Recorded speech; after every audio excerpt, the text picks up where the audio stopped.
the next speaker, Bill Kaiser. What the world needs now are What the leaders, but that's world great. needs That's now. fine. See, I had it. What the world. And I just absolutely loved your speech because it's so relatable and it perfectly exhibits what the different things that we all struggle as professionals and that are part of our lives and are part of our brand. So I related well with your message and appreciated the authenticity. So first off, I want to thank our guests, the panel speakers, and obviously Dr. Haseeb for hosting this incredible event. When I was first approached with this honor, I kept having the same idea kind of running through my psyche and through my mind is the idea of leadership. So, what is leadership? Leadership is the simple act of guiding others toward a purpose, helping them achieve their inner greatness. Yet, poor leadership is too prevalent in our society.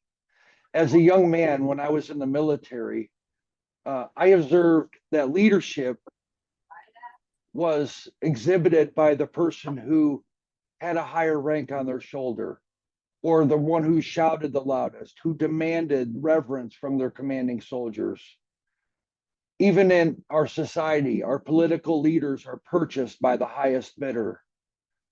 And many chief executives serve the demands of boards and investors while investing minimally in the very people that produce their record setting profits. Position or rank on a uniform does not make a leader any more than sitting in a garage makes one a car.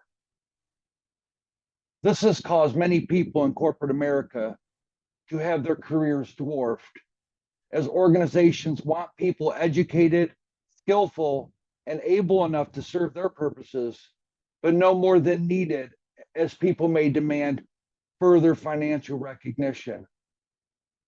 Or they invest too heavily in people and they go elsewhere or start their own branding and use their talents to impact society and their industry in a meaningful way. So, what does that mean for the leader in us? The fact that you've come to this conference tells me that you have that inner greatness within you. And a common thread that I think runs through many of us that's been exhibited by our speakers is this idea of leadership, this idea of being unique. I relate better with the model outlined by Bill Gates, who said, as we look ahead into the next century, leaders will be those who empower others. This is the sustainable, repeatable, and beneficial model that allows everyone to reach inner greatness, and it propels our society into the next generation of innovation, growth, and development. So I found a few key things that have helped me along the way as I establish my own branding and develop into the leader that our world desperately needs. First, I would say find your why. What is it that drives you? Is there a change in society that beckons your calling?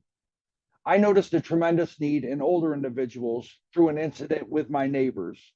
My neighbors are retired individuals, and they have gone much of their careers not having to interact with technology. And now they're being forced more and more online to get services, order groceries, meet with their doctor. And they have no idea how to do that in a secure manner.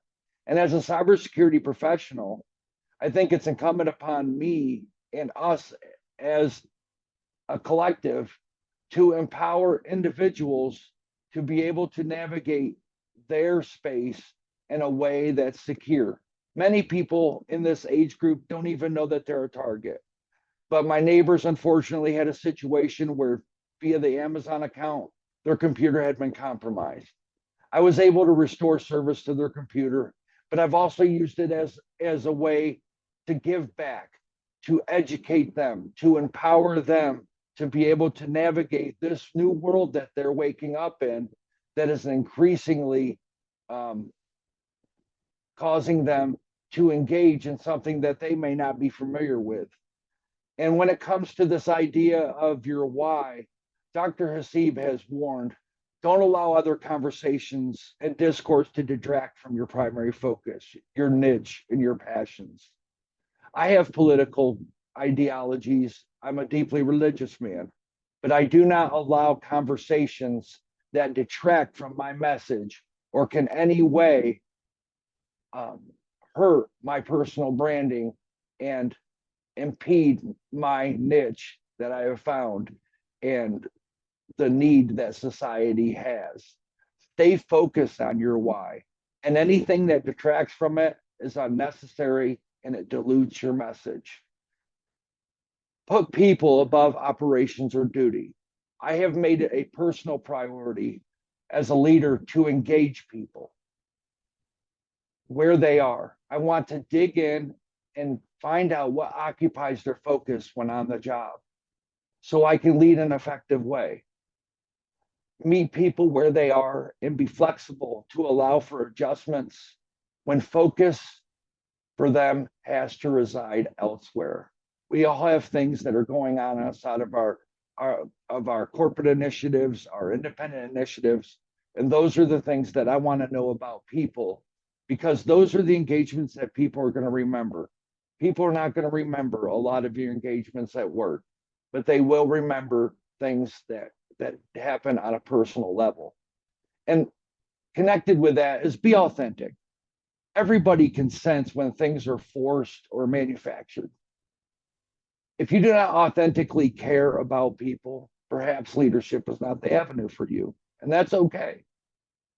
It begins with relationships with people. Everything boils down to relationships, creating moments where people memorize your interaction and know that they can count or rely upon your wisdom, your flexibility, and compassion to allow them to be authentic versions of themselves and will willingly follow someone that they know who cares, who is personally invested in them bringing out their inner greatness. Be equitable and consistent. Don't allow favoritism or a caste type system to infiltrate your operation. Treat everyone equitably, equally, and fairly. No one should ever feel that they are less or valued any less by another. Let personal be personal, business is business. And keeping with the theme of this conference, empower others to achieve greatness for themselves, which will naturally overflow in the work that they do for you. All people have aspirations and goals. Engage with them to understand their goals and be vigilant about being a key in their development and achievement of their aspirations, which will inherently impact the organization and the mission for the positive, and you'll have a much happier, more content workforce and team. This leadership is infectious. As Dr. Haseeb began to share his passions with me through his literature and through our interactions, it caught on with me, and it really, for lack of a better term, is infectious, and I wanted to share. And this leadership, this type of leadership will breed more leaders that are determined to do it right. And before we know it, we've changed the culture of leaders and leadership. And finally, commit to be a lifelong learner. Constantly pursue education and research to stay abreast of changes in your field. This is particularly important for me as a cyber professional, as technology changes by the minute. It's no longer yearly updates. It's constantly staying engaged. Pursue certifications, which assure third-party partners and people that you lead of your commitment to advancement and of your affluence. So my last statement would be, go forth and lead. The world needs it. Our organizations are starving for it, and you were made for this.